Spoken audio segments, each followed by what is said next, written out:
നമസ്കാരം. ശ്രേഷ്ഠ ഭാരതം പൈതൃക ഭാരതത്തിന്റെ പുതിയൊരു അധ്യായത്തിലേക്ക് എല്ലാ പ്രിയപ്പെട്ട പ്രേക്ഷകർക്കും സ്വാഗതം. ഒപ്പം ആചാര്യസഭയ്ക്കും സ്വാഗതം. ശ്രേഷ്ഠ ഭാരതം പൈതൃക ഭാരതത്തിന്റെ 4ാം ഘട്ട മത്സരങ്ങളാണ് ഈ വേദിയിൽ നടന്നുകൊണ്ടിരിക്കുന്നത്. ശ്രേഷ്ഠ ഭാരതം പൈതൃക ഭാരതത്തിൽ ആദ്യം വജ്രവ്യൂഹം.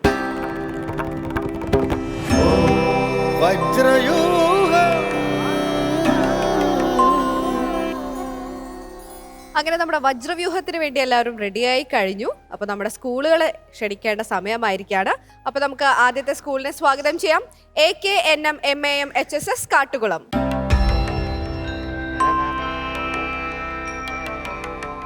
അടുത്തതായി സ്വാഗതം ചെയ്യാം ചിന്മയ വിദ്യാലയ കൊല്ലം.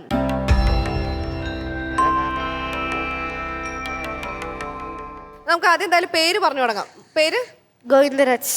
എത്രാം ക്ലാസ്സിലാ? 8th. നിരുപമായ സർ, +1. എൻ്റെ പേര് ലക്ഷ്മി, ഞാൻ 8ാം ക്ലാസ് പഠിക്കുന്നു. നിവേദ് 10ാം ക്ലാസ്സിൽ പഠിക്കുന്നു. 10ാം ക്ലാസ്സിൽ. അപ്പൊ ഗോവിന്ദിന്റെ കാര്യമാണ് ഞാൻ ഇവിടെ വന്നപ്പോ അറിഞ്ഞു. ഗോവിന്ദന് എന്തൊക്കെയോ കുറെ ഫാൻസ് ഉണ്ടെന്നൊക്കെ അറിഞ്ഞായിരുന്നോ? പുറകിലോട്ട് നോക്കുന്നോ? ഇവിടെ ഒരു ഗോവിന്ദേ ഉള്ളൂ. നാണമായതാണോ? ആരെങ്കിലും പറഞ്ഞോ പെർഫോമൻസ് ഒക്കെ കൊള്ളാം, സ്റ്റേജിൽ രസമുണ്ടെന്നൊക്കെ പറഞ്ഞോ? അതാണ് ഫാൻസ്. ഓക്കെ, എന്തായാലും കൊള്ളാം. ഇനിയിപ്പം നിങ്ങളുടെ വിഷയം എന്താണെന്ന് ആരാ പറയാൻ പോണേ? ഇത്രയും നേരം മിണ്ടാത്ത ആള് പറയോ? ബാലിവധം ധാർമ്മികമോ? അതാണ് ഇന്നത്തെ വിഷയം. അപ്പൊ നമുക്ക് എന്താണ്, ആരാണ് അനുകൂലിച്ച് പറയേണ്ടതെന്ന് ഒന്ന് നോക്കിയാലോ? നോക്കാം. സ്വാമിജി.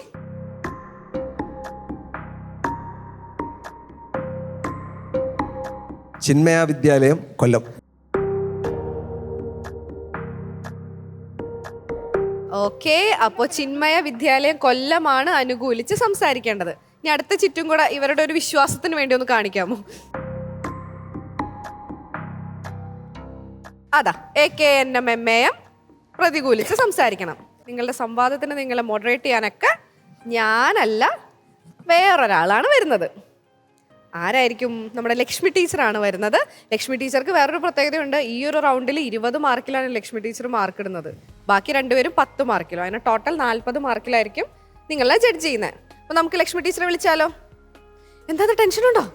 ആ ഭയങ്കര. വിളിച്ചാലോ? വിളിക്കാം അല്ലേ ടീച്ചർ?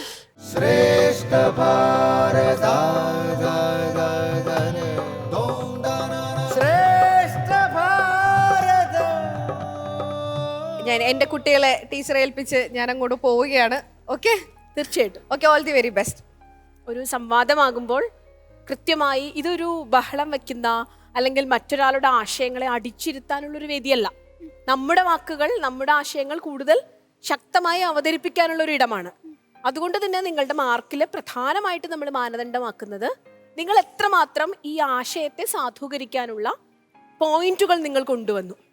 കൃത്യമായി 2 പക്ഷവും വളരെ ശക്തമായ 2 പക്ഷമുള്ള ചോദ്യങ്ങളാണ് നമ്മൾ നിങ്ങളുടെ മുമ്പിൽ അവതരിപ്പിക്കുന്നത്. നമുക്ക് എല്ലാവർക്കും അറിയാം, എല്ലാ കാലത്തും ഇതിഹാസങ്ങളിൽ നിന്നും ചോദിക്കപ്പെട്ടുകൊണ്ടിരിക്കുന്ന പ്രധാനപ്പെട്ട ചോദ്യങ്ങളിൽ ഒന്നാണ് ശ്രീരാമന്റെ ശത്രുവല്ല ബാലി. ശ്രീരാമനും ബാലിയും തമ്മിൽ യാതൊരു തരത്തിലുള്ള വൈരവും ഉണ്ടായിട്ടില്ല. പക്ഷേ ബാലിവധം എന്തിന് ശ്രീരാമൻ നിർവഹിച്ചു? ഇത് ശ്രീരാമനോട് ഇതിഹാസത്തിൽ ചോദ്യങ്ങൾ ഉണ്ടായിട്ടുണ്ട്, സമകാലിക സമൂഹത്തിൽ ചോദ്യങ്ങൾ ഉണ്ടായിട്ടുണ്ട്, ജിജ്ഞാസുക്കളുടെ ഇടയിൽ ചോദ്യങ്ങൾ ഉണ്ടായിട്ടുണ്ട്, പഠിതാക്കളുടെ ഇടയിൽ ചോദ്യങ്ങൾ ഉണ്ടായിട്ടുണ്ട്. ഇതാ നമ്മളുടെ മുമ്പിലും അത്തരം ഒരു ചോദ്യം ഉണ്ടാകുന്നു. അപ്പോൾ നമുക്ക് ആ ആശയത്തിന് കൂടുതൽ പ്രാധാന്യം കൊടുത്തുകൊണ്ട് സംസാരിക്കാം. നിങ്ങൾക്ക് മനസ്സിലായിട്ടുണ്ടാവുമെന്ന് കരുതുന്നു. ബാലിവധം ധാർമ്മികമാണോ? ശ്രീരാമന്റെ ശത്രു അല്ലാതിരുന്നിട്ട് കൂടി ശ്രീരാമൻ ബാലിയെ വധിച്ചത്, ഒളിയമ്പെയ്ത് വധിച്ചത് ധർമ്മപരമാണോ എന്നതാണ് പ്രശ്നം. അതിൽ ധാർമ്മികമാണ് എന്ന പക്ഷമാണ് നിങ്ങൾ സംസാരിക്കേണ്ടത്. ശ്രീരാമന്റെ ഭാഗത്തു നിന്നും ധർമ്മത്തിൽ വീഴ്ചയുണ്ടായിട്ടുണ്ട്, ശ്രീരാമൻ ചെയ്തത് നീതിയല്ല, ശ്രീരാമൻ ബാലിയോട് അനീതി പ്രവർത്തിച്ചു എന്ന പക്ഷമാണ് നിങ്ങൾ സംസാരിക്കേണ്ടത്. സംവാദം ആരംഭിക്കുന്നു. രാമായണത്തിലെ എക്കാലത്തും ചർച്ച ചെയ്യപ്പെട്ടിട്ടുള്ള വിഷയം ശ്രീരാമൻ ചെയ്ത ബാലിവധം ധാർമ്മികമാണോ? നിങ്ങളുടെ സമയം ആരംഭിക്കുന്നു. ബാലി സുഗ്രീവന്റെ മാത്രം ശത്രുവായിരുന്നു, രാമന്റെ അല്ല. രാമന്റെ രാജ്യത്തോടോ ബാലി യാതൊരു തെറ്റും ചെയ്തിട്ടില്ല. മാത്രവുമല്ല, തന്റെ ഒരു കാട്ടുരാജാവായ ബാലിയുടെ രാജ്യത്തേക്ക് വെറും ഒരു നാട്ടുരാജാവായും, അതും രാജാവല്ലായിരുന്നു, വാനവാസത്തിന് വന്ന രാമൻ, നാട്ടുരാജാവായ രാമൻ കാട്ടുരാജാവായ ബാലിയുടെ നടത്തിയ ഒരു അധിനിവേശമായി നമുക്ക് ഈ യുദ്ധത്തിനെ കാണാം. അത്തരത്തിലൊരു അധിനിവേശം ശങ്കിക്കേണ്ടതുണ്ടോ? പറയാം. ഭരതന് കീഴിൽ അധർമ്മികളായ രാജാക്കന്മാരെ വധിക്കുവാൻ എന്ന നിലയിലാണ് ശ്രീരാമൻ വന്നതെന്ന് ബാലി ഈ ചോദ്യം മരണാവസ്ഥയിൽ ശ്രീരാമനോട് ചോദിക്കുമ്പോൾ ശ്രീരാമൻ പറയുന്നുണ്ട്. അതായത് ഇക്ഷ്വാകുകൾ കൊടുത്ത സ്ഥലമാണ് ഋഷരജസിന് ഇക്ഷ്വാകുകൾ കൊടുത്ത സ്ഥലമാണ് കിഷ്കിന്ധം. അങ്ങനെ ഇരിക്കെ ഒരു രാജാവിന് കീഴിലുള്ള രാജാക്കന്മാരോ മറ്റ് രാജാക്കന്മാരോ തെറ്റു ചെയ്താൽ അവരെ ആ രാജാക്കന്മാരുടെ ആൾക്കാർക്ക് വധിക്കാവുന്നതാണ്, ദണ്ഡം വിധിക്കാവുന്നതാണ്. അതിൽ രാമൻ ഒരു തെറ്റും ചെയ്തിട്ടില്ല. ബാലി അധർമ്മിയായിരുന്നു എന്നാണ് ഇവർ പറയുന്നത്. അതിനെ എങ്ങനെ സാധൂകരിക്കുന്നു? ബാലി ഒരിക്കലും ഒരു അധർമ്മിയല്ല. ബാലി വളരെ നല്ലൊരു മനുഷ്യനാണ്. ബാലി ദേവാംശമുള്ളൊരു വാനര രാജാവാണ്. പോരാത്തതിന് ഇന്ദ്രന്റെ അംശമാണ്. ശ്രീരാമനെ വേണമെങ്കിൽ ഹനുമാന്റെയും ബാലിയുടെയും സംയോഗത്തിക ശക്തിയിൽ സീതാദേവിയെ രക്ഷിക്കാമായിരുന്നു. കാരണം ബാലിയുടെ മരണസമയത്ത് തന്നെ ശ്രീരാമൻ പറയുന്നുണ്ട് തന്നെ കണ്ടിരുന്നെങ്കിൽ താൻ ഭക്തി പരവശനായി പോകുമെന്ന്. ആ നിലയ്ക്ക് ശ്രീരാമന് വേണമെങ്കിൽ ബാലിയെ ക്ഷണനേരം കൊണ്ട് നന്നാക്കി എടുക്കാമായിരുന്നു. പിന്നെ ബാലി ആ ഒരു സമയത്ത് രാവണനെ തോൽപ്പിക്കുന്നുണ്ട്, ഒരു വിറകുകെട്ടിന്റെ രീതിയിൽ തോൽപ്പിക്കുന്നുണ്ട്. അപ്പോൾ ശ്രീരാമന് വേണമെങ്കിൽ ബാലിയുടെയും സുഗ്രീവന്റെയും ഹനുമാന്റെയും സംയോജക ശക്തിയിൽ രാവണനെ കൊല്ലാമായിരുന്നു. ശ്രീരാമൻ വെറുതെ യുദ്ധത്തിന് വേണ്ടി തയ്യാറെടുക്കേണ്ട യാതൊരു ആവശ്യമുണ്ടായിരുന്നില്ല. എങ്ങനെ പ്രതികരിക്കുന്നു? ബാലി തികച്ചും ഒരു അധർമ്മി തന്നെയാണ്. ഔരസ്യം ഭഗിനി ചാപി ഭാര്യാം വാപ്യനുജസ്യയഃ പ്രജരേത് നരഃ കാമാത് തസ്യ ദണ്ഡോ വധഃ സ്മൃതഃ എന്നാണ് പ്രമാണം. അങ്ങനെ ഇരിക്കെ ബാലിയെ വധിച്ചത് എന്തുകൊണ്ടും ധർമ്മം തന്നെയാണ്. അനുജന്റെ ഭാര്യയെ കാമാൽ പ്രാപിക്കുന്നവൻ അവന് വിധിച്ചിരിക്കുന്ന ദണ്ഡം വധം തന്നെയാണ്. ഭരതാജ്ഞ അനുസരിച്ച് പ്രവർത്തിച്ച രാമന് അത് തീർച്ചയായും ധർമ്മം തന്നെയാണ്. മാത്രവുമല്ല പ്രതിജ്ഞയാണ് സുഗ്രീവന് കൊടുത്തത്. സ്വന്തം സഖ്യത്തിലേർപ്പെട്ട് സ്വന്തം സുഹൃത്തിന് നിറവേറ്റേണ്ട പ്രതിജ്ഞയായിരുന്നു രാമൻ ചെയ്തിരുന്നത്. വളരെ ശക്തമായ ഒരു ആശയമാണ്. ഇതിനെങ്ങനെയാണ് ഭാര്യയെ ബാലി ഒരിക്കലും അപഹരിച്ചിട്ടില്ല. രൂമയ്ക്ക് വേണ്ട സംരക്ഷണമാണ് അവിടെ ബാലി ചെയ്തിരിക്കുന്നത്. പോരാത്തതിന് മഹാത്മാവായ വാൽമീകി രാമായണത്തിൽ എവിടെയും ബാലി വേറൊരു സ്ത്രീയോടുള്ള അടുപ്പം കാണിച്ചിട്ടില്ല. ഇങ്ങനെയുള്ള ബാലി എന്തുകൊണ്ടാണ് ശ്രീരാമൻ കൊല്ലുന്നത്? ഇതൊരിക്കലും ധാർമ്മികമല്ല. പിന്നെ ഒരു സുഗ്രീവൻ, ഒരു അനിയന്റെ ഒരു അനിയനായ സുഗ്രീവനോട് സഖ്യം ചെയ്ത് ജ്യേഷ്ഠനായ ബാലി, അതായത് ശക്തി കൊണ്ടും ജ്യേഷ്ഠനായതുകൊണ്ടും രാജാവാൻ 100% യോഗ്യനായ ബാലിയെ വധിച്ചത് ശ്രീരാമൻ വധിച്ചത് 100% തെറ്റ് തന്നെയാണ്. നിങ്ങൾ പറഞ്ഞല്ലോ അതുപോലെ. പക്ഷെ ബാലി ഒരു അവിവേകിയായിരുന്നു. അങ്ങനെയുള്ള അവിവേകിക്ക് അഹങ്കാരം വളരെയധികം കൂടുതലായിരിക്കും. സുഹൃത്തെ, ഈ ഭൂമിയിൽ ആർക്കാണ് അഹങ്കാരം ഇല്ലാത്തത്? ആർക്കാണ് ദുർഗുണങ്ങൾ ഇല്ലാത്തത്? അതിനെ എങ്ങനെയാണ് നമ്മൾ ന്യായീകരിക്കുക? ദുർഗുണങ്ങളെ പ്രോത്സാഹിപ്പിക്കുകയാണ്, അങ്ങനെയാണോ വേണ്ടത്? അങ്ങനെയല്ല. ധർമ്മമാർഗത്തിൽ നിന്ന് വ്യതിചലിക്കുന്നവരെ തീർച്ചയായും ദണ്ഡനം ചെയ്യുക എന്നതൊരു ക്ഷത്രിയന്റെ ധർമ്മം തന്നെയാണ്. അതുകൊണ്ട് ബാലിവധം ധാർമ്മികം തന്നെയാണ്. അങ്ങനെയല്ല എന്ന് ആർക്ക് പറയാൻ സാധിക്കും? പറയാൻ സാധിക്കുമോ? ഇവിടെ ശ്രീരാമൻ ദേവാംശമാണ്. രാമനും ദേവാംശം ബാലിയും ദേവാംശം തന്നെയാണ്. ഇവിടെ ശ്രീരാമനെ വന്ന് ബാലിയെ ഒരു നോക്ക് കണ്ടു കഴിഞ്ഞാൽ ബാലി മനുഷ്യത്തിൽ നിന്ന് ശാപം കാരണം വാനരനായതാണ്.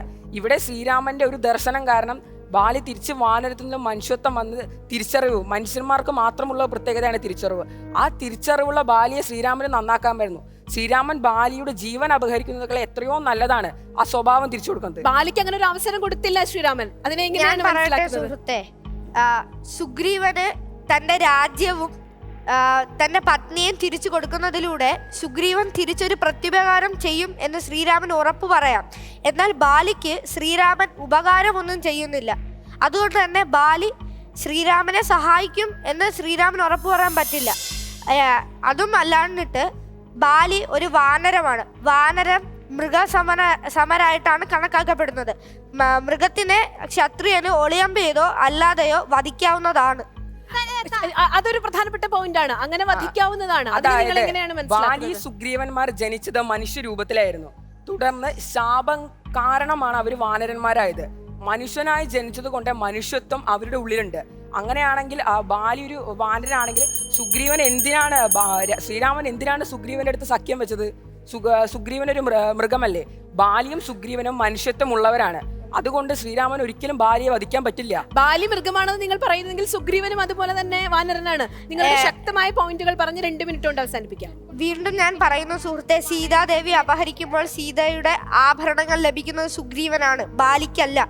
തെളിവ് സുഗ്രീവനോട് സഖ്യം ചെയ്താൽ മാത്രമേ സീതയെ കണ്ടുപിടിക്കാനുള്ള ഒരു അവസരം കൂടുതൽ ഉണ്ടാക്കാൻ കഴിയുകയുള്ളൂ. സഖ്യത്തിലെ പ്രധാനപ്പെട്ട ഒരു കാര്യമാണത്. അങ്ങനെ ഒരു മിനിറ്റ് കൊണ്ട് അവസാനിപ്പിക്കണം. അങ്ങനെയാണെങ്കിൽ രാവണനെ തോൽപ്പിച്ചവനാണ് ബാലി. ബാലി ഒന്ന് ഞൊടിയിടയിൽ ബാലിക്ക് രാവണനെ എത്തിക്കാമായിരുന്നു. പിന്നെ താങ്കൾ പറഞ്ഞല്ലോ ബാലിക്ക് ഇത്രയും ദുർഗുണങ്ങൾ ഉണ്ടെന്ന്. പാലായി മഥനത്തിൽ ദേവന്മാരെ ദൈത്യവർഗത്തിൽ നിന്ന് രക്ഷിച്ചനാണ് ബാലി. മാത്രമല്ല ദേവന്മാരാൽ പാലയിൽ നിന്ന് ഉയർന്നു വരുന്ന പല സാധനങ്ങളും വിശിഷ്ട വസ്തുക്കളാണ്. അതിൽ പഞ്ചകങ്ങളിൽ സ്ത്രീ പഞ്ചകങ്ങളിൽ ഒരുവളായ താരയെ ബാലിക്ക് കൊടുക്കണമെങ്കിൽ ബാലിയുടെ എത്രത്തോളമാണെന്ന് നമുക്ക് മനസ്സിലാക്കാം. നിങ്ങൾക്ക് പറഞ്ഞ് കൺക്ലൂഡ് ചെയ്യാം. ബാലി അവിവേകിയായിരുന്നു. ബാലി രാവണനെ പിടിച്ചു കെട്ടാൻ പോകുന്നതിന് പകരം അഹങ്കാരം മൂത്ത് ചിലപ്പോൾ വധിക്കുമായിരുന്നു. രാവണൻ മൃഗങ്ങളാൽ വധിക്കപ്പെടരുത് എന്നൊരു വരം ചോദിച്ചിട്ടില്ല. ചോദിച്ചിട്ടുള്ളത് മനുഷ്യരാൽ വധിക്കപ്പെടാം എന്ന് മാത്രമാണ്. ശ്രീരാമന്റെ അവതാര ലക്ഷ്യം രാവണവധമാണ്. ഈ ബാലിയുമായിട്ട് സഖ്യം ചെയ്തിരുന്നെങ്കിൽ ശ്രീരാമന്റെ ആവശ്യമേ അവിടെ വരില്ലായിരുന്നു. ബാലി തന്നെ അത് ചെയ്യുമായിരുന്നു. നിങ്ങൾക്ക് കൺക്ലൂഡ് ചെയ്യാം. 30 സെക്കൻഡ്. അവിടെ ബാലിയുടെ വീര്യം കൊണ്ട് രാവണൻ ബാലിയെ കൊല്ലാനാണ് വന്നത്. രാവണൻ താനേക്കാൾ വലിയ രാജാവ് ഉണ്ടാകുമോ എന്നുള്ള ഭയത്തിലാണ് ബാലിയെ കൊല്ലാൻ വരുന്നത്. അല്ലാണ്ട് ബാലി അഹങ്കാരം മൂത്തിട്ടല്ല. രാവണനാണ് അവിടെ ബാലിയെ കൊല്ലാൻ വരുന്നത്. പോരാത്തതിന് നല്ലൊരു വ്യക്തിയാണ് അവിടെ ബാലി സുഗ്രീവ പത്നിയെ സംരക്ഷിക്കുന്നു. പോരാത്തതിന് വളരെ നല്ല കാര്യം തന്നെയാണ് ഇവിടെ ബാലി ചെയ്യുന്നത്. നിങ്ങളുടെ ആ പോയിന്റ് മാത്രം പറഞ്ഞ് കൺക്ലൂഡ് ചെയ്യും. ബാലി ഒരിക്കലും നല്ലൊരു വ്യക്തിയായിരുന്നില്ല. ബാലിക്ക് ധർമ്മം, അർത്ഥം, കാമം, ലോകനീതി ഇവയൊന്നും അറിയുമായിരുന്നില്ല. തീർച്ചയായിട്ടും വളരെ ശക്തമായിട്ടുള്ള വാദമായിരുന്നു. ബാലിയുടെ ബലത്തെക്കുറിച്ച്, ബാലിയുടെ പൂർവ്വകഥകളെക്കുറിച്ച്, ബാലിയുടെ ശക്തിയെക്കുറിച്ച് ഒക്കെ നിങ്ങൾ വളരെ കൃത്യമായി സംസാരിച്ചു. പക്ഷേ ബാലി അധർമ്മിയായിരുന്നു. ബാലി ചെയ്ത അനീതികളെ കുറിച്ച് നിങ്ങളും സൂചിപ്പിച്ചു. വളരെ സഫലമായ, വളരെ കൃത്യമായ ആശയങ്ങൾ വന്ന ഒരു സംവാദമായിരുന്നു. നമുക്ക് ഈ ചർച്ച ഇവിടെ അവസാനിപ്പിക്കാം. വരദയെ വിളിക്കാം.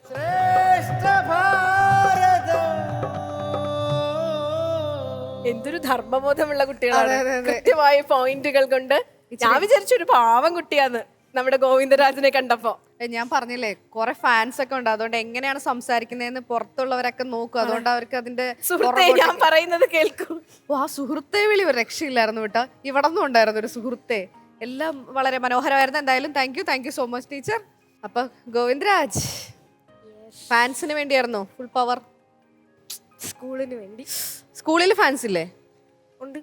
ആ പിന്നെ അവിടെയുള്ള ഒരു ഫാൻസ് അല്ലേ? സ്കൂളിൽ ഫാൻസ് അല്ലാത്തവരുണ്ടല്ലോ. കറക്റ്റ്. ഇതുപോലെ പറയാത്തവർ. നല്ല പോയിന്റ് ആയിരുന്നു. ഏത് കിട്ടിയിരുന്നെങ്കിൽ നന്നായിരുന്നേനെ. അങ്ങനൊന്നുമില്ല, ഏത് കിട്ടിയാലും തയ്യാറായിരുന്നു. ആണോ? അതുകൊണ്ട് ഒന്നും മിസ്സായിട്ടുമില്ല, ഒന്നുമില്ല, എല്ലാം സെറ്റാണ്. അവിടെയോ? അങ്ങനെ തന്നെയായിരുന്നു. അങ്ങനെ തന്നെയായിരുന്നു. അപ്പൊ അതുകൊണ്ട് എന്തായാലും നമുക്ക് നേരെ കമന്റ്സിലേക്ക് കിടക്കാം അല്ലേ സ്വാമിജി? ഇവിടെ രണ്ടു കൂട്ടരും നല്ല ഗംഭീരങ്ങളായ വാദങ്ങളാണ് ഇവിടെ ഉന്നയിച്ചത്. ചിന്മയ മിഷൻ്റെ ഭാഗത്ത് നിന്ന് അവർ ശക്തമായ വാദങ്ങൾ ശ്രീരാമന് വേണ്ടിയിട്ട് അദ്ദേഹത്തിൻ്റെ ധാർമ്മികമായ പ്രവൃത്തികളെ ന്യായീകരിച്ചുകൊണ്ട് തന്നെ അവരവതരിപ്പിച്ചു. അതുപോലെ തന്നെ ബാലിയുടെ ഭാഗത്ത് നിന്നുകൊണ്ട് കാട്ടുകുളം സ്കൂളും അവരെ കൊണ്ട് പരമാവധി പൂർവിക ചരിത്രങ്ങളൊക്കെ ചകഞ്ഞെടുത്തിട്ട് അത് വെച്ചിട്ട് വാദിക്കാനുള്ള ആ ഒരു സംരംഭം കാണിച്ചു, ധൈര്യം കാണിച്ചു. ശത്രു എന്ന് പറഞ്ഞു കഴിഞ്ഞാൽ അവിടെ വ്യക്തിപരമായ ശത്രുതയൊന്നും ഭഗവാനില്ല. സത്യത്തിൽ അവിടെ ഭഗവാൻ ആരോടെങ്കിലും സൗഹൃദം ഉണ്ടെങ്കിൽ അത് ധർമ്മത്തോട് മാത്രമാണ്. അപ്പോൾ ധാർമ്മികമായിട്ടൊരു രാജാവിൻ്റെ കർത്തവ്യമാണ് ഒരാൾ ആശ്രിതനായിട്ട് ഒരാൾ വരുമ്പോൾ അദ്ദേഹത്തിൻ്റെ കാര്യങ്ങൾ കേൾക്കുക, അതിൽ ന്യായമുണ്ടോ എന്ന് ചിന്തിക്കുക. ആ ന്യായപ്രകാരം സുഗ്രീവൻ ചെയ്ത് തെറ്റല്ല എന്ന് രാമൻ മനസ്സിലാക്കുകയാണ്. അതുകൊണ്ടാണ് സുഗ്രീവന് വേണ്ട ആ പ്രതിജ്ഞ അദ്ദേഹം അവിടെ ഒരു സഖ്യത്തിൽ ഏർപ്പെടുന്നത് തന്നെ. അവിടെ രുമയെ ഒരിക്കലും പ്രാപിച്ചിട്ടില്ല സുഗ്രീവൻ ആദ്യം. എന്നാൽ ബാലി ആദ്യം ചെയ്യുന്നത് സുഗ്രീവനെ രാജ്യത്ത് നിന്ന് നിഷ്കാസനം ചെയ്തിട്ട് രുമയെ വെച്ചാൽ സുഗ്രീവൻ്റെ ഭാര്യയെ അവിടെ സ്വീകരിക്കുകയാണ്, ഭാര്യയായിട്ട് സ്വീകരിക്കുകയാണ്. അത് കാമത്താലാണ് സ്വീകരിച്ചത്. സുഗ്രീവൻ അത് ചെയ്യുന്നില്ല, താരയെ സ്വീകരിക്കുന്നില്ല തിരിച്ച്.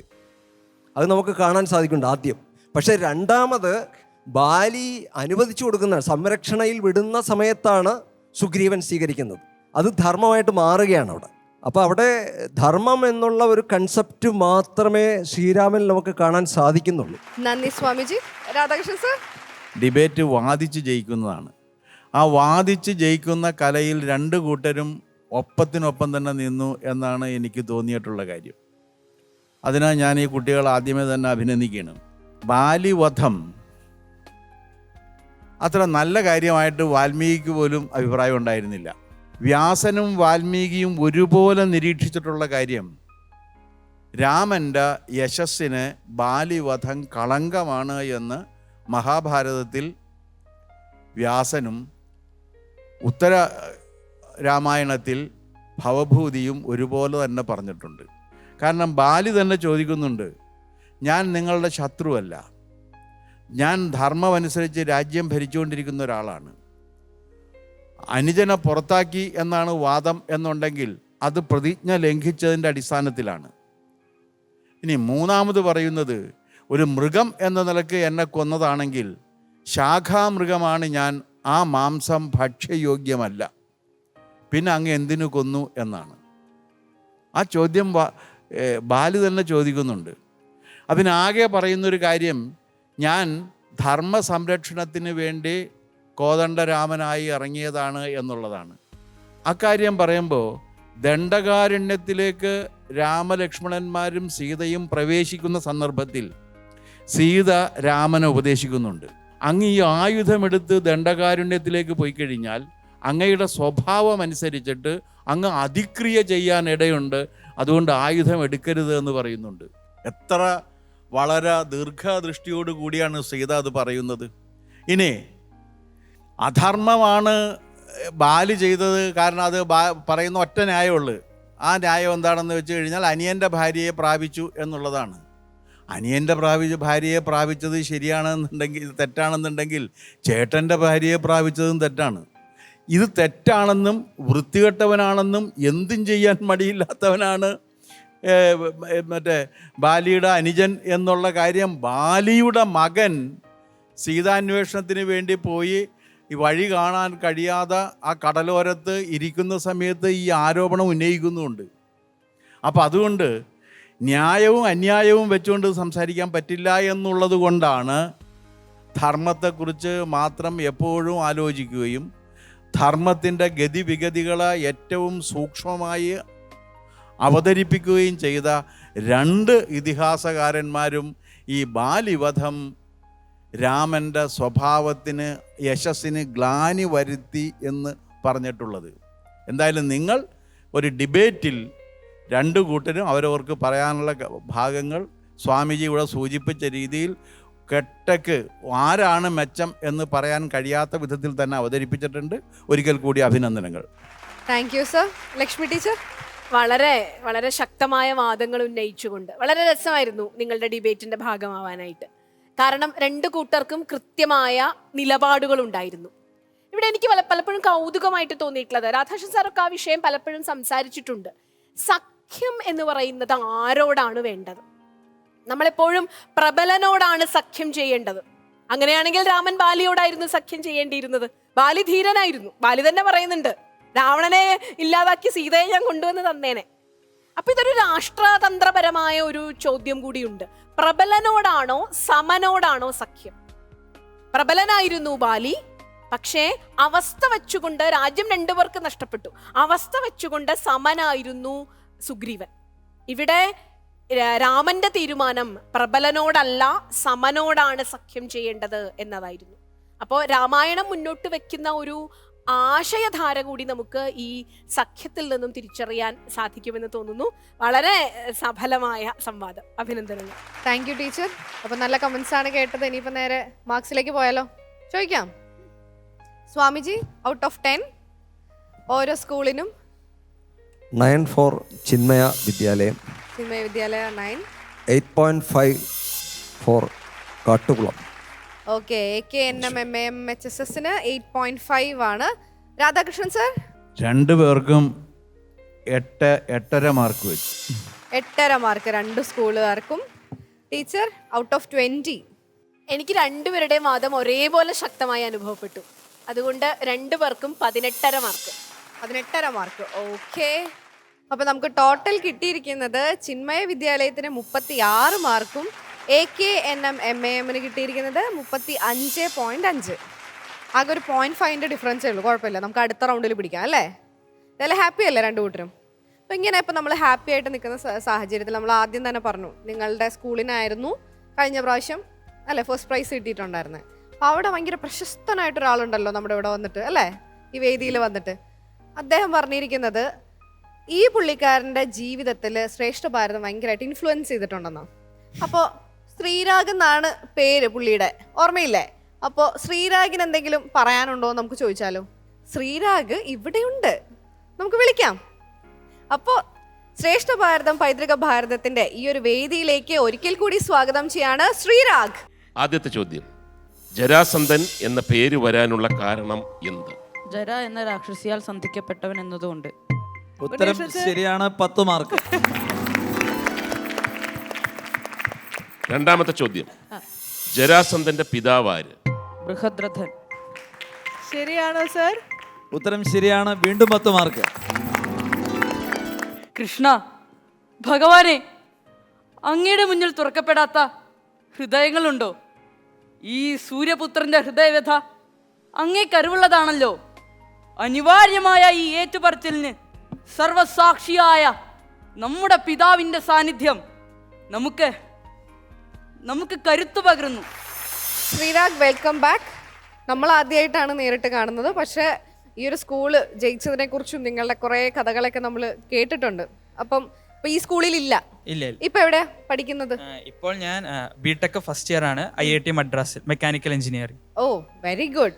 അപ്പൊ ഈ ഒരു നമ്മുടെ ഈ വേദിയിൽ വന്നതിന്റെ അനുഭവങ്ങളും നമ്മുടെ ജീവിതത്തിന് എങ്ങനെയാണ് ഈ ശ്രേഷ്ഠ ഭാരതം സ്വാധീനിച്ചിരിക്കുന്നത് എന്നുള്ളതിനെ കുറിച്ചൊക്കെ നമ്മളുടെ സുഹൃത്തുക്കൾക്ക് അറിയണമെന്ന് ആഗ്രഹം ഉണ്ടാവുമല്ലോ, ഒന്ന് പറയോ? ഞാൻ 9ാം ക്ലാസ്സിൽ പഠിക്കുമ്പോഴാണ് എൻ്റെ സ്കൂളിൽ ശ്രേഷ്ഠ ഭാരതം മഹാഭാരതം പരിപാടിക്ക് വരുന്നത്. അപ്പോൾ 9ാം ക്ലാസ്സിൻ്റെ ഒരു പകുതിയോളം ഭാഗം ഇങ്ങനെ ഈ വേദിയിൽ വരിക, മത്സരിക്കുക, മഹാഭാരതം വായിക്കുക എന്നൊക്കെയായിരുന്നു എൻ്റെ ജീവിതചര്യ തന്നെ. പിന്നെ 9ാം ക്ലാസ് മുമ്പ് വരെ മഹാഭാരതം എന്ന് ഞാൻ മനസ്സിലാക്കിയിരുന്നത് കുട്ടികളുടെ മഹാഭാരതം എന്നൊക്കെ പറഞ്ഞ് കടകളിൽ വന്നിരുന്ന ബുക്കുകൾ വായിച്ചിട്ടായിരുന്നു. പിന്നെ ഇങ്ങനെ ഒരു വേദിയിൽ വന്നിട്ടാണ് മഹാഭാരതം കേവലം ഒരു റിവെഞ്ച് സ്റ്റോറി അല്ല, ഒരു കുട്ടിക്കഥയല്ലാതെ അതിൽ കുറച്ചുകൂടി ജീവിത മൂല്യങ്ങളും നമ്മുടെ സമൂഹത്തിൻ്റെ എല്ലാ തത്വങ്ങളും എല്ലാം അടങ്ങിയിരിക്കുന്ന ഒരു പുസ്തകമായിട്ട് ഒന്നുകൂടി സീരിയസ് ആയിട്ട് വായിക്കാൻ എന്നെ ഈ വേദി സഹായിച്ചിട്ടുണ്ട്. ഞാൻ ഇപ്പോഴും അത് പാലിച്ചു പോകുന്നുണ്ട്. പിന്നെ ഞങ്ങളുടെ IIT മദ്രാസിൽ ക്യാമ്പസിൽ തന്നെ വിവിധ ക്ലബ്ബുകളുണ്ട്. അതിൽ ഭഗവത്ഗീത ക്ലബ്ബിലെ ഒരു അംഗമാണ് ഞാൻ. അപ്പോൾ അങ്ങനത്തെ അവിടുത്തെ പരിപാടികളിലൊക്കെ ഞാൻ പങ്കെടുക്കാറുണ്ട്. അതിനൊക്കെ ഈ വേദി എന്നെ നന്നായി സഹായിച്ചിട്ടുണ്ട്. എന്തായാലും ഇത് കാണുന്ന പ്രേക്ഷകർക്കായാലും കുട്ടികൾക്ക് പ്രത്യേകിച്ച് നമ്മളുടെ ജീവിതത്തിൽ പാലിക്കപ്പെടേണ്ട ഒരുപാട് മൂല്യങ്ങളും തത്വങ്ങളൊക്കെ ഉള്ള പുസ്തകങ്ങളാണ് നമ്മൾ വെറുതെ ബുക്സ് എന്ന് പറഞ്ഞുകൊണ്ട് വെച്ചിരിക്കുന്ന നമ്മളുടെ അല്ലേ ഇതിഹാസങ്ങളെല്ലാം തന്നെ. രാമായണം ആയാലും മഹാഭാരതം ആയാലും എല്ലാ ഇതിഹാസ കാവ്യങ്ങളും നമ്മൾ അതിൻ്റെതായ ഒരു രീതിയിൽ വായിച്ചു കഴിഞ്ഞാൽ നമ്മുടെ ജീവിതത്തിന് ഒരുപാട് സ്വാധീനിക്കുന്ന ഘടകങ്ങളുണ്ട്. അത് പേഴ്സണലി ഇത്ര ചെറിയ പ്രായത്തിൽ തന്നെ, സാധാരണ ഇതൊന്നും മനസ്സിലാക്കേണ്ട പ്രായമല്ല, ഇപ്പം ഏറ്റവും കൂടുതൽ അടിച്ചുപൊളി എന്ന് പറയുന്ന അല്ലെ ആ ഒരു ഏജ് ഗ്രൂപ്പിൽ നിൽക്കുമ്പോൾ തന്നെ ഇത്രയും കാര്യങ്ങൾ മനസ്സിലാക്കി ഇതിനെ എന്താ പറയുക സീരിയസ് ആയിട്ട് എടുത്തു എന്നറിയുന്നതിൽ ഒരുപാട് സന്തോഷം. ഇത് നമ്മൾ കണ്ടുകൊണ്ടിരിക്കുന്ന ഒത്തിരി കൂട്ടുകാരെ ഇൻസ്പയർ ചെയ്യട്ടെ എന്ന് ആശംസിക്കുന്നു കേട്ടോ. ശ്രീരാഗ് നമ്മളുടെ ആദ്യം മുതലേ ഉള്ള ശ്രേഷ്ഠ ഭാരതത്തിന്റെ ആദ്യം എനിക്ക് ചെറിയ കുട്ടിയായിരിക്കുമ്പോൾ മുതൽ ഓർമ്മയുണ്ട്. ഇവിടെ വന്ന് പ്രസംഗിക്കുന്നു, ചർച്ചയിൽ പങ്കെടുക്കുന്നു, ക്വിസിൽ ഭയങ്കര മിടുക്കനായിരുന്നു. ഒരുപക്ഷെ ഈ മഹാഭാരതം രാമായണം പോലെ ഒരു വലിയ ഇതിഹാസത്തിലെ കഥാപാത്രങ്ങളെയൊക്കെ ഇങ്ങനെ മെമ്മറൈസ് ചെയ്യാൻ പറ്റിയത് അല്ലേ? ശ്രീരാഗ് ഇങ്ങനെ ചോദിക്കുമ്പോൾ ക്വിസിന് ഉത്തരം പറയായിരുന്നു. അതൊരു പക്ഷേ നിങ്ങളുടെ ഒരു ഭാവിയിലേക്ക് നിങ്ങളൊരു ഓൾ ഇന്ത്യ കോമ്പറ്റീറ്റീവ് എക്സാമിനേഷൻ എഴുതുമ്പോൾ അതിനൊക്കെ നിങ്ങളെ സഹായിച്ചിട്ടുണ്ടാവാം. എന്തായാലും വളരെ കുട്ടിക്കാലത്ത് പരിചയപ്പെട്ട വലിയൊരു ആശയങ്ങളുടെ ലോകം അത് ശ്രീരാഗിൻ്റെ ഉള്ളിൽ എന്നും ഉണ്ടാവട്ടെ. ശ്രീരാഗിൻ്റെ ഒരു അക്കാഡമിക് കരിയർ ഒരേപോലെ മുന്നോട്ട് കൊണ്ടുപോകുന്നതോടൊപ്പം ഈ നമ്മുടെ ഒരു എപ്പിക്കിനെ കുറിച്ച്, നമ്മളുടെ ഒരു ലിറ്ററേച്ചറിന്റെ ഒരു പാരമ്പര്യം, അതൊക്കെ ശ്രീരാഗിന് എന്നും കൂട്ടാവട്ടെ. എല്ലാ ആശംസയും.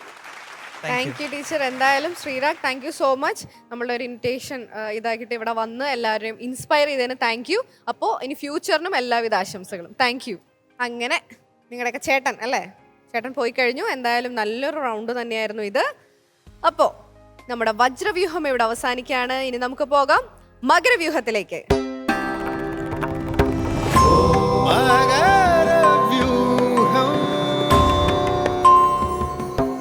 ശ്രേഷ്ഠ ഭാരതം പൈതൃക ഭാരതത്തിൽ മകരവ്യൂഹം ആരംഭിക്കാൻ പോവാണ്. അപ്പൊ സ്വാഭാവികമായിട്ടും ആചാര്യസഭയുടെ കൂടെ മുരളിച്ചേട്ടൻ ജോയിൻ ചെയ്തിട്ടുണ്ട്. സ്വാഗതം ചേട്ടാ. ഇനി നമ്മുടെ ഈ വേദിയിൽ നമ്മുടെ കുട്ടികൾ വരേണ്ട സമയമാണ്. അപ്പൊ നമുക്ക് സ്വാഗതം ചെയ്യാം അമൃത വിദ്യാലയം ചാവക്കാട്.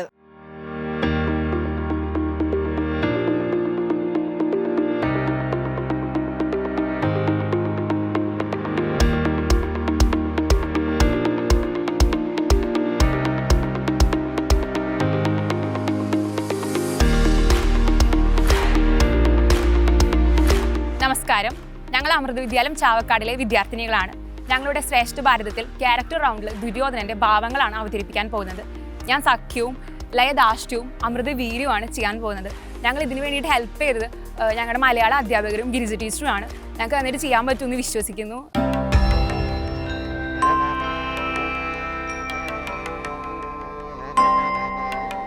അങ്ങനെ നമ്മുടെ കുട്ടികളെല്ലാവരും എത്തിക്കഴിഞ്ഞു. നമുക്ക് പരിചയപ്പെട്ട് തുടങ്ങിയാലോ? ലക്ഷ്മി. ഓക്കെ. എൻ്റെ പേര് ലയ.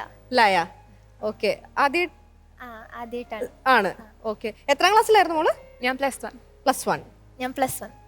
രണ്ടുപേരും +1. പേര്? എൻ്റെ പേര് അമൃത. അമൃത. എത്രാം ക്ലാസ്? +2. ആദ്യമായിട്ടാണോ? അതെ.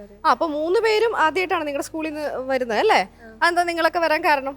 പ്രത്യേകമായിട്ട് നിങ്ങളായിട്ട് വന്നതാണോ അതോ ടീച്ചേഴ്സ് സെലക്ട് ചെയ്തതാണോ? സെലക്ട് ചെയ്തതാണ്. അപ്പം ഇതല്ലാതെ ഈ ഇപ്പൊ അഭിനയം ആദ്യമായിട്ടാണോ? ഐ മീൻ ഇവിടെ നിന്നല്ല, ബേസിക്കലി അഭിനയിച്ചിട്ടുണ്ടോ വല്ല സ്കിറ്റിലോ? 3 പേരും മോണാക്ട് ചെയ്യും. 3 പേരും മോണാക്ട് ചെയ്യും. ഓക്കെ, അങ്ങനെ നോക്കി സെലക്ട് ചെയ്തതാണ് അല്ലേ? അപ്പൊ ആദ്യമായിട്ട് എന്നുള്ളതൊന്നും മനസ്സിൽ വെക്കേണ്ട. കാരണം മുരളിച്ചേട്ടൻ എന്തിൽ പോയിന്റ് കുറയ്ക്കാം എന്ന് ആലോചിക്കുന്ന ഒരു മനുഷ്യനാണ്. പുതിയ ആൾക്കാരാന്ന് പറഞ്ഞാൽ യാതൊരു ദയാദാക്ഷിണ്യവും കിട്ടില്ല. അതുകൊണ്ട് നന്നായി തന്നെ പെർഫോം ചെയ്യണം കേട്ടോ. പുള്ളിനെ വീഴ്ത്തണം. അപ്പൊ എന്തായാലും നന്നായി തന്നെ ചെയ്യാൻ സാധിക്കട്ടെ. All the very best.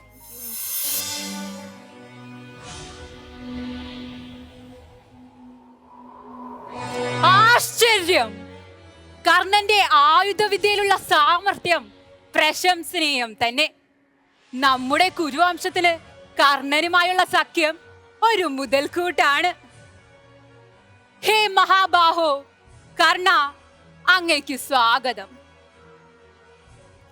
നമ്മുടെ ഭാഗ്യം കൊണ്ടാണ് അങ്ങിപ്പോൾ ഇവിടെ എത്തിയിരിക്കുന്നത്. ഞാനും എന്റെ കുരുവംശവും അങ്ങേക്ക് അധീനമാണ്. കർണ, അർജുനനുമായി ദ്വന്ദ്വയുദ്ധം ചെയ്താൽ കൊള്ളാം എന്ന നിന്റെ ആഗ്രഹം നീ എന്നെ അറിയിച്ചുവല്ലോ. അതിനായി ഞാൻ അനുമതി നൽകുന്നു. വേഗം ഒരുങ്ങിക്കൊള്ളുക. അല്ലയോ കൃപാചാര്യ, ദ്വന്ദ്വയുദ്ധ മുറയനുസരിച്ച് കർണന്റെ കുലമഹിമ വ്യക്തമാക്കാൻ അങ്ങ് ആവശ്യപ്പെട്ടുവല്ലോ. അത് മാനിച്ചുകൊണ്ട് ഞാൻ പറയട്ടെ, രാജാക്കന്മാരുടെ കുലം നിശ്ചയിക്കാൻ ഒരൊറ്റ വഴിയല്ല ശാസ്ത്രത്തിൽ പറഞ്ഞിട്ടുള്ളത്. ആചാരശാസ്ത്ര വിധി അനുസരിച്ച് ഉന്നത കുലത്തിൽ ജനിച്ചവർക്കും വീര്യന്മാർക്കും സേനാ നായകന്മാർക്കും രാജാവാകാം. കർണൻ രാജാവല്ലാത്തത് കൊണ്ട് അർജുനൻ യുദ്ധം ചെയ്യാൻ ആഗ്രഹിക്കുന്നില്ല എന്നാണെങ്കിൽ ഞാനിതാ ഈ വേദിയിൽ വെച്ച് കർണനെ അംഗരാജാവായി അഭിഷേചിക്കുന്നു.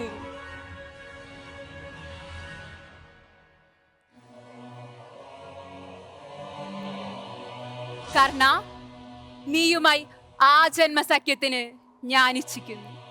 നീ എന്നും എന്റെ സഖാവും എന്റെ ഗുണകാംക്ഷയുമായിരിക്കണമെന്ന് ഞാൻ ആഗ്രഹിക്കുന്നു. ഇനി മുതൽ ഭീമനെയോ അർജുനനെയോ ഭയപ്പെടേണ്ടതില്ല. ഇന്നു മുതൽ കർണൻ ഈ ദുര്യോധനന്റെ ആപ്തമിത്രമായിരിക്കും. ആപ്തമിത്രം.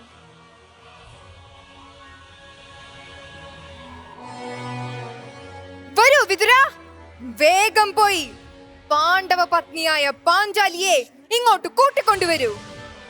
പാണ്ഡവർ പണയം വെച്ച ദ്രൗപദി ഇപ്പോൾ നമ്മുടെ ദാസിയാണ്.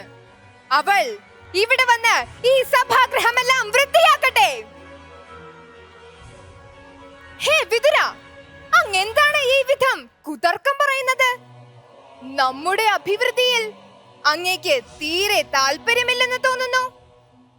എങ്കിൽ ശരി, പ്രതിഗാമി, നീ പോയി ദ്രൗപദിയെ ഇങ്ങോട്ട് കൂട്ടിക്കൊണ്ടുവരൂ. പാണ്ഡവർ പണയം വെച്ച ദ്രൗപദി നമ്മുടെ ദാസിയാണ്. വെറും ദാസി. എന്താണ് പ്രതിഗാമി ഒന്നും പ്രതിവചിക്കാത്തത്? ദ്രൗപദിയെ ഇങ്ങോട്ട് കൂട്ടിക്കൊണ്ടുവരാൻ നിനക്കും ഭയമാണോ? ദുശാസന, അല്പബുദ്ധിയായ ഈ പ്രതിഗാമി ഭീരുവാണ്. ഭീമനെ പേടിച്ചാണ് അവൻ ദ്രൗപദിയെ കൂട്ടിക്കൊണ്ടുവരാത്തത്. നീ പോയി വേഗത്തിൽ ദ്രൗപദിയെ ഇങ്ങോട്ട് കൂട്ടിക്കൊണ്ടുവരൂ. നിനക്ക് ആരെയും പേടിക്കേണ്ടതില്ലല്ലോ. വേഗമാകട്ടെ, വേഗം.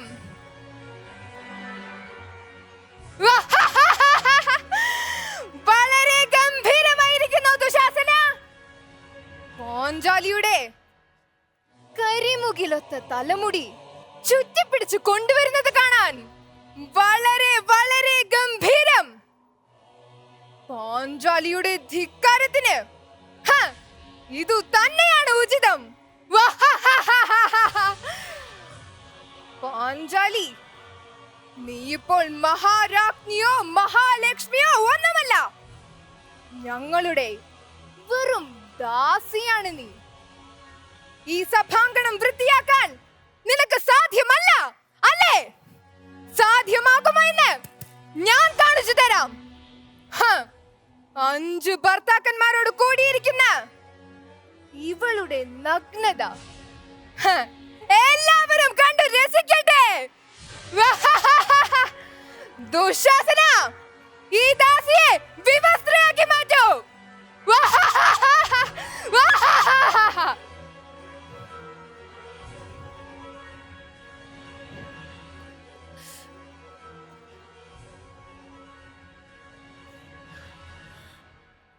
ഭീഷ്മർ, കർണൻ, ദ്രോണർ എന്നീ മഹാവീരന്മാരും അക്ഷോഹിണി പടയുണ്ടായിരുന്നിട്ടും ഞാൻ ഈ യുദ്ധഭൂമിയിൽ വീണു. ഹേ വാസുദേവ, യുദ്ധധർമ്മം ചെയ്യുന്ന രാജാക്കന്മാരെ അധർമ്മത്തിലേക്ക് പ്രേരിപ്പിക്കാൻ നിനക്ക് ലജ്ജയില്ലേ? വീരന്മാരെ എല്ലാം അധർമ്മത്തിലൂടെ വധിച്ചിട്ട് ഇപ്പോൾ ധർമ്മയുദ്ധം ചെയ്ത എന്നെ നീ ദുഷിക്കുന്നു.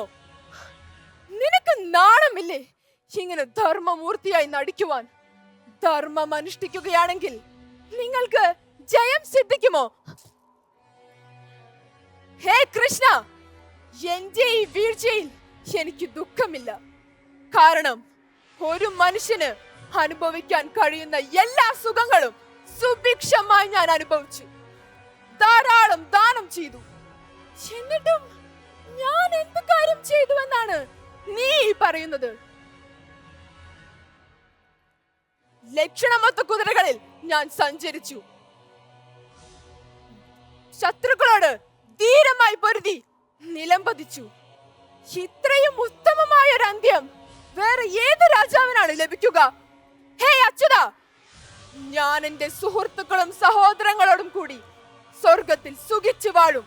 അപ്പോൾ നിങ്ങൾ ഓരോരുത്തരും ദുഃഖിച്ച് ദുഃഖിച്ച് നാളുകൾ കഴിച്ചു കൂട്ടും. ഇത് തീർച്ചയാണ്, തീർച്ച.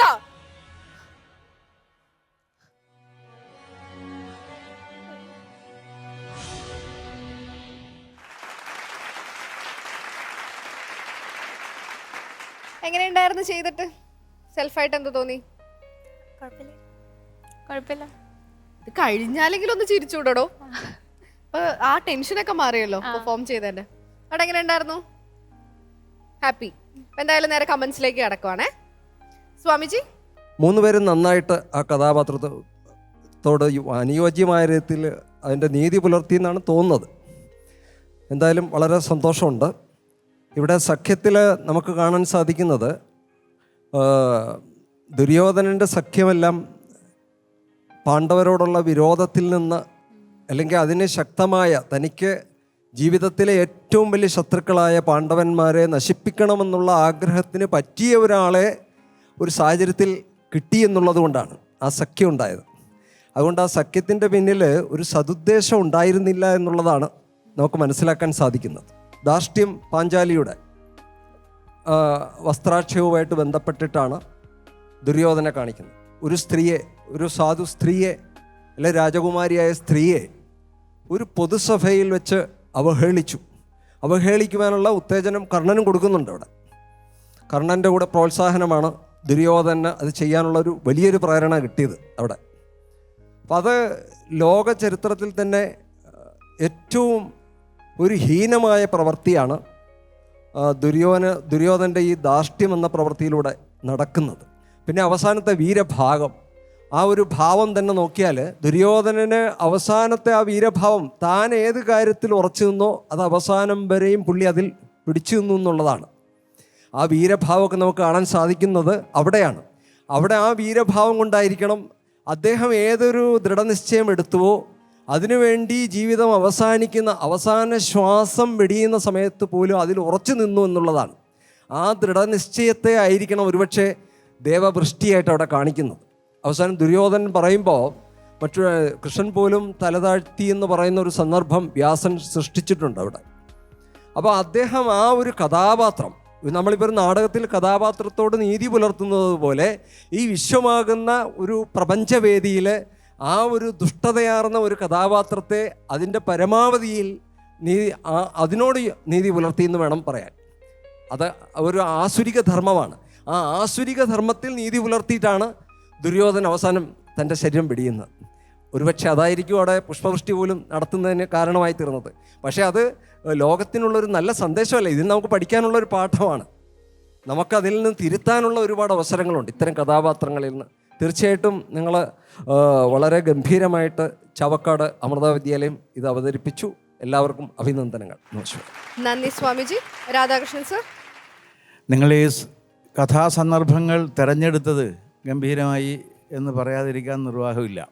ഈ പാഞ്ചാലി വസ്ത്രാക്ഷേപത്തിൽ അതിൽ ദുര്യോധനല്ല ജഡ്ജ്മെൻറ്റ്, കോടതി കർണനായിരുന്നു. പാഞ്ചാലി 3 ആർഗ്യുമെൻറ്റ്സ് ഉന്നയിക്കും. ഒന്ന്, ഭർത്താക്കന്മാർ സ്വയം പണയപ്പെട്ടാലും ഭാര്യ പണയവസ്തു ആക്കപ്പെടില്ല, കാരണം അതിന് നിയമമില്ല. 2 പറയുന്നത്, ഞാൻ രാജകുമാരിയാണ്, ഏകവസ്ത്രയാണ്, രജസ്വലയാണ്, എനിക്ക് മനുഷ്യാവകാശങ്ങളുണ്ട്, ആ മനുഷ്യാവകാശം ലംഘിച്ചുകൊണ്ട് എന്നെ ഇങ്ങനെ നഗ്നയാക്കാൻ പാടില്ല. 3, ഭീഷ്മരും ദ്രോണരും കൃപരുമെല്ലാം എന്താണ് ഇതിനെക്കുറിച്ച് അഭിപ്രായം പറയുന്നത് അതുകൂടി അറിഞ്ഞതിന് ശേഷമേ ശിക്ഷ വിധിക്കാൻ പാടുള്ളൂ എന്ന് പറഞ്ഞു. വിതുരർ ആ സന്ദർഭത്തിലാണ് ഒരു കൊടുങ്കാറ്റ് പോലെ കൊള്ളിയാൻ മിന്നുന്ന രീതിയിൽ ഇത് കുരുവംശത്തിൻ്റെ സർവനാശത്തിൻ്റെ തുടക്കമാണ് എന്ന് പറഞ്ഞുകൊണ്ട് കൊടുങ്കാറ്റ് പോലെ അവിടെ നിന്ന് ഇറങ്ങിപ്പോകും. ഭീഷ്മരും ദ്രോണരും എല്ലാം തല കുമ്പിട്ടിരുന്നു. ആ സമയത്ത് കർണനാണ് വിധിക്കുന്നത്, അടിമക്ക് മനുഷ്യാവകാശങ്ങളില്ല, അഴിക്കടാ തുണി. അപ്പോഴാണ് ദുര്യോധനൻ അത് അഴിച്ചു ഒടുങ്ങിയത്. ഇത്ര ജുഗുപ്സ ഉളവാക്കുന്ന ഒരു രംഗം വേറെ ലോകത്ത് എവിടെയെങ്കിലും ഉണ്ടായിട്ടുണ്ടോ എന്ന് എനിക്കറിയില്ല. ഇനി അവസാനം ദുര്യോധനൻ ശ്രീകൃഷ്ണന് അന്ന് വരെ ആരും വിശേഷിപ്പിച്ചിട്ടില്ലാത്ത ഒരു പര്യായവും കൂടി കൊടുക്കുന്നുണ്ട്. ആ കിടന്ന കിടപ്പിൽ വന്നുകൊണ്ട് പറയും, നീ നോക്കണ്ട, നീ എന്തൊക്കെ ചെയ്തതെന്ന് എനിക്കറിയാം. എടാ കംസദാസൻ്റെ മകനെ എന്ന് ശ്രീകൃഷ്ണനെ ആദ്യമായും അവസാനമായും വിളിക്കുന്നത് ദുര്യോധനാണ്. വേറെ ആരും അങ്ങനെ വിളിച്ചിട്ടില്ല. ഒരുപാട് പര്യായങ്ങൾ ശ്രീകൃഷ്ണനെങ്കിലും കംസദാസൻ്റെ മകനെ എന്ന് പറയുന്ന ആ ഒരു പുച്ഛം മുഴുവനും ഉള്ള ദുര്യോധനൻ. അപ്പോൾ ഈ 3 സന്ദർഭങ്ങളെടുത്ത് ദുര്യോധനൻ എന്ന കഥാപാത്രത്തെ നിങ്ങൾ അവതരിപ്പിക്കാൻ പരിശ്രമിച്ചതിൽ വളരെ ഭംഗിയായി. അതുകൊണ്ട് ഈ കുട്ടികൾ നന്നായിട്ട് ചെയ്തു എന്നാണ് എൻ്റെ ഒരു വിശ്വാസം. ബാക്കി കാര്യങ്ങളൊക്കെ ഇനി മുരളി പറയും. Thank you sir. ടീച്ചർ, ദുര്യോധനന്റെ ഹൃദയത്തിലേക്ക് പ്രവേശിക്കാൻ ഭഗവത്ഗീതയിൽ കൃത്യമായ ഒരു സൂചന നമുക്ക് ലഭിക്കുന്നുണ്ട്. ദുര്യോധനൻ ഗീതയുടെ ആദ്യം പറയുന്നുണ്ട്, മദർത്ഥേ ത്യക്ത ജീവിത, എനിക്ക് വേണ്ടി ജീവിതം ഹോമിക്കാൻ വന്നിട്ടുള്ളവരാണ് ഇവരെല്ലാവരും. ഇത് ദുര്യോധനന്റെ ഉള്ളിൽ എപ്പോഴും ഉണ്ട്. എനിക്ക് വേണ്ടിയാണ് രാജ്യം, എനിക്ക് വേണ്ടിയാണ് സുഖഭോഗങ്ങൾ, എനിക്ക് വേണ്ടിയാണ് ഇവിടെയുള്ള എല്ലാ സംവിധാനങ്ങളും, ഭരണ സംവിധാനങ്ങൾ, എനിക്ക് വേണ്ടിയാണ് രാജത്വം, എനിക്ക് വേണ്ടിയാണ് ഈ ഭൂമി. ഈ ബോധം മനുഷ്യന്റെ ഉള്ളിൽ ഉടലെടുത്താൽ അത് സർവനാശത്തിലേക്കാണ് നയിക്കുന്നത്. നന്നായിരുന്നു അവതരണം, 3 മികച്ചതായിരുന്നു. വളരെ പൗരുഷത്തോടു കൂടിയിട്ട് ഈ ശരീരത്തിന്റെ ഒരു ചെറിയ കുട്ടികളാണ് നിങ്ങൾ അവതരിപ്പിച്ചത്. പക്ഷേ നിങ്ങളിൽ നിന്ന് നല്ല ശബ്ദമുണ്ടായി, നല്ല ഭാവമുണ്ടായി, നല്ല അവതരണമായി. Thank you teacher. മുരളി ചേട്ടാ, നന്നായിരുന്നു, നല്ല പെർഫോമൻസ് ആയിരുന്നു. 3 പേരും നല്ല ആക്ടേഴ്സാണ് എന്നുള്ളത് പ്രൂവ് ചെയ്തിരിക്കുന്നു. എന്നാൽ ഇനി എങ്ങനെ മെച്ചപ്പെടുത്താം എന്നുള്ളതാണ് എൻ്റെ അനാലിസിസ് കൊണ്ട് ഞാൻ ഉദ്ദേശിക്കുന്നത്. അപ്പോൾ അതുകൊണ്ട് അങ്ങനെ കണ്ടാൽ മതി, ഇതിനെ കുറ്റം പറച്ചിലല്ല കേട്ടോ. 3 പേർക്കും അക്ഷരശുദ്ധി എന്നുള്ളത് ഞാൻ അടിവരായിട്ട് എഴുതിയിട്ടുണ്ട്. അക്ഷരശുദ്ധി അത്യാവശ്യമാണ്. എസ്പെഷ്യലി ഇതുപോലെയുള്ള കഥാപാത്രങ്ങൾ നമ്മൾ അവതരിപ്പിക്കുന്ന സമയത്ത് അക്ഷരശുദ്ധി വേണം. സഖ്യം, ആരാ സഖ്യം ചെയ്ത ആളാ? എന്താ മോളെ പേരെന്താ? ലക്ഷ്മി. ലക്ഷ്മി. ലക്ഷ്മി ഒരുപാട് നടക്കുന്നു. Lakshmi just keep it still. മനസ്സിലായില്ലേ? നമ്മൾ ഈ 1% ഇത് ഈ നിങ്ങൾ 3 പേരും ഇപ്പോൾ ഇവിടെ ചെയ്തിരിക്കുന്നത് ഒരു 1% ഷോ ആണ്. ഞാൻ അതിനെ മോണോആക്ട് എന്ന് വിളിക്കുന്നില്ല. 1% ഷോ ഇൻ 1 എമോഷൻ. ഒരു ഗിവൺ എമോഷൻ വെച്ചിട്ടാണ് നമ്മൾ ഇത് ചെയ്യുന്നത്. അപ്പോൾ എപ്പോഴും വല്ലാതെ നമ്മൾ അങ്ങോട്ടും ഇങ്ങോട്ടും നടക്കുമ്പോൾ ഞങ്ങൾക്ക് ഫോക്കസ് ചെയ്യാൻ പറ്റില്ല. ചില സ്ഥലത്ത് നിന്ന് നടക്കേണ്ട സ്ഥലം വരുമ്പോൾ മാത്രമേ നടക്കാൻ പാടൂ. ഓക്കെ, ലക്ഷ്മിയുടെ മാത്രമല്ല, ഇത് വർക്ക് ചെയ്ത മൊത്തം ടീമിനോടും കൂടിയിട്ടാണ് ഞാൻ ഈ പറയുന്നത്. 3 പേർക്കുള്ള മറ്റൊരു കോമൺ നോട്ട് എന്ന് പറയുന്നത് ഡയലോഗ് ഡെലിവറിയാണ്.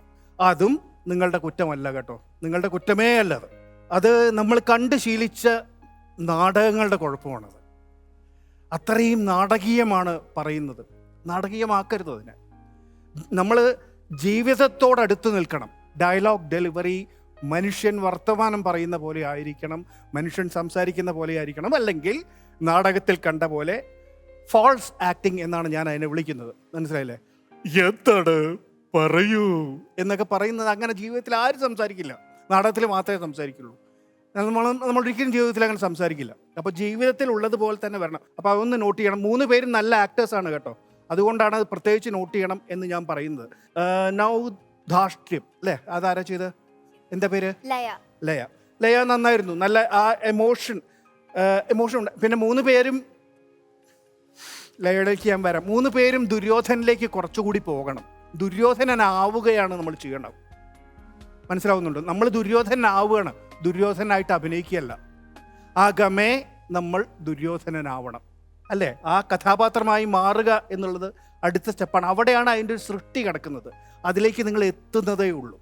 മനസ്സിലായില്ലേ? അതിലേക്ക് എത്തിക്കഴിഞ്ഞാൽ ആക്ച്വലി ഈ ഡയലോഗ് ഡെലിവറിക്ക് അങ്ങ് മാറും, വർത്തമാനം പറയുന്ന പോലെ ആവും അത്. ലയയുടെ എമോഷൻ നന്നായിരുന്നു. You kept that emotion. നന്നായിരുന്നു, നല്ല ധാർഷ്ട്യം ഉണ്ടായിരുന്നു, നന്നായിട്ട് തന്നെ ഉണ്ടായിരുന്നു, അസലായിട്ടുണ്ടായിരുന്നു. പക്ഷേ ഡയലോഗ് ഡെലിവറിയുടെ പ്രശ്നം ഞാൻ നേരത്തെ പറഞ്ഞത് ഉണ്ട് കേട്ടോ അല്ലേ. മറ്റൊരു മെയിൻ പ്രശ്നമുള്ളത്, ഇപ്പോൾ ലയ, വിതുരൻ, പ്രതിഗാമി ഇവരോടൊക്കെ സംസാരിച്ചു അല്ലേ? ഒന്ന് സംസാരിക്കൂ ഇപ്പോൾ. ആ ഡയലോഗ് തന്നെ പറയൂ നോട്ടെ. വരൂ വിതുര. അല്ല എന്നെ നോക്കരുത്, വിതുരൻ നോക്കി പറയൂ. അതെ, എവിടെയാ നോക്കുന്നത്? താഴെയാണ് നോക്കുന്നത് മോള്, താഴെ. അപ്പൊ വിതുരൻ എന്ന് പറയുന്ന ഒരു ചെറിയൊരാൾ അവിടെ നിൽക്കുന്നതായിട്ടാണ് എനിക്ക് കാണാനുള്ളത്. ഈ ചേച്ചി ഒന്ന് നോക്കൂ, ഈ ചേച്ചിയുടെ മുഖത്ത് നോക്കൂ, എന്നിട്ട് സംസാരിക്കും ഈ ചേച്ചിയോട്. വരൂ വിതുര. അപ്പൊ ആ ഹൈറ്റ് ഉണ്ട് മോളെ, മനസ്സിലായില്ല? അപ്പൊ എന്താണ്, മനസ്സുകൊണ്ട് വിതുരനെ കാണുന്നില്ല. വരൂ വിതുര എന്നുള്ള ഡയലോഗ് ഞാൻ പറയുന്നു. വരൂ വിതുര എന്ന് ഞാൻ പറഞ്ഞു കഴിഞ്ഞാൽ ഇവിടെ എവിടെയോ നിൽക്കുന്ന ഒരു ചെറിയ ആളാവുള്ളൂ. വരൂ വിതുര എന്ന് ഞാൻ നോക്കി പറയുകയാണെങ്കിൽ അദ്ദേഹത്തെ ഞാൻ കാണണം. അത് കാണുന്നില്ല മനസ്സുകൊണ്ട്. അപ്പൊ ചിരിക്കേണ്ട സ്ഥലത്ത് ചിരിക്കുക, പരിഹസിച്ച് പുച്ഛിച്ച് ധാർഷ്ട്യത്തോടെ ചിരിക്കുക. പക്ഷെ ആ മോള് ചിരിച്ച സമയത്തൊക്കെ എമോഷൻ, നേരത്തെ വന്ന എമോഷനൊക്കെ നമുക്ക് അവിടെ കട്ടായി പോവാണ്. കാരണം ഞാനിതാ ചിരിക്കുന്നു, ഹാ ഹാ ഹാ ഹാ എന്ന് എൻ്റെ സ്ക്രിപ്റ്റിൽ എഴുതി വെച്ചിട്ടുണ്ട്, അത് ഞാൻ ചെയ്യുന്നു എന്നുള്ളതാണ് വരുന്നത്. അവിടെ നിന്ന് അതിനപ്പുറം പോകണം. ചിരിക്കുക എന്ന് പറഞ്ഞാൽ ചിരിക്കുക ആണ്, ചിരിച്ച് അഭിനയിക്കലല്ല അത് കേട്ടോ. എഗെയിൻ ഇതും മോള് ലയ നല്ല ആക്ടർ ആയതുകൊണ്ടാണ് ഞാൻ നോട്ട് ചെയ്യുന്നത്. ഇനി നമ്മൾ ഭാവിയിൽ മൊണാക്ടോ അല്ലെങ്കിൽ നാടകത്തിലോ അല്ലെങ്കിൽ സിനിമയിലോ ഒക്കെ അഭിനയിക്കുന്ന സമയത്ത് ഈ നോട്ട്സ് പ്രയോജനപ്പെടും കേട്ടോ. എന്താ പേര്? അമൃതയും നന്നായിരുന്നു. പിന്നെ ആ ചെയ്തത് എന്നെ ഒരു കുറച്ച് കാലം പുറകോട്ട് കൊണ്ടുപോയി. ഞാൻ ചെയ്തൊരു പ്രൊഫസർ എസ് രാമാനുജം എന്ന് പറഞ്ഞ എൻ്റെ ഗുരുനാഥൻ, അദ്ദേഹം ചെയ്തിട്ടുള്ള ഭാസൻ്റെ ഒരു നാടകമുണ്ട്, ഊരുഭംഗം എന്ന് പറഞ്ഞിട്ട്.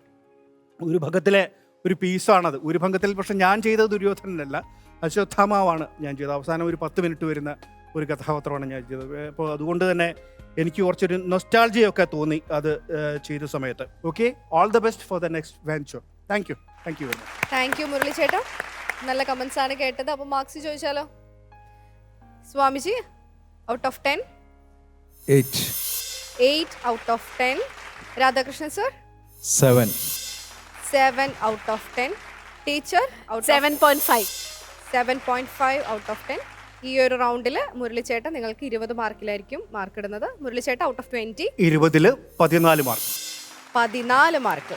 അപ്പൊ ടോട്ടൽ നിങ്ങൾക്ക് കിട്ടിയിരിക്കുന്നത് 36.5 ഹാപ്പിയാണോ? അത്ര ഹാപ്പി അല്ല അല്ലേ? ആകെ ഒരു ശ്മശാന മൂകതയായി പോയി. എക്സ്പ്രഷനൊക്കെ താഴേക്ക് പോയിട്ട് 36.5.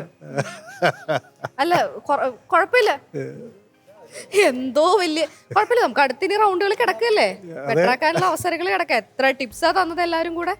ഇതൊക്കെ നമ്മൾ ഇംപ്ലിമെന്റ് ചെയ്ത് കഴിഞ്ഞാൽ ഉറപ്പായിട്ടും അടുത്ത റൗണ്ടുകളിൽ നമ്മൾ തകർക്കും അല്ലേ? 36.5 വാങ്ങിച്ചത് നമ്മൾ 49.5 50 ഒക്കെ തന്നെ വാങ്ങിക്കണം കേട്ടോ. ഓക്കെ, അപ്പൊ എന്തായാലും അത്യാവശ്യം കുഴപ്പമില്ലാത്ത മാർക്ക് കിട്ടിയിട്ട് അടുത്ത പ്രാവശ്യം നമ്മൾ ഇതിനൊക്കെ പൊളിച്ചടിക്ക് തകർത്ത് തൂത്തുവാരും അല്ലേ? അപ്പൊ എന്തായാലും അടുത്ത റൗണ്ടുകളിൽ കാണാം. Thank you so much.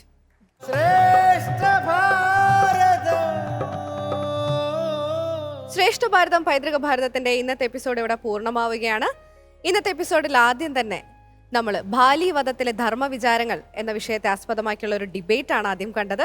അതിനുശേഷം നമ്മൾ കണ്ടത് ദുര്യോധനന്റെ 3 ഭാവങ്ങളായിരുന്നു. ശ്രേഷ്ഠ ഭാരതം പൈതൃക ഭാരതത്തിന്റെ ഇന്നത്തെ എപ്പിസോഡ് ഇവിടെ പൂർണ്ണമാവുകയാണ്. ആചാര്യസഭയ്ക്ക് നന്ദി, പ്രേക്ഷകർക്ക് നന്ദി, ശുഭദിനം.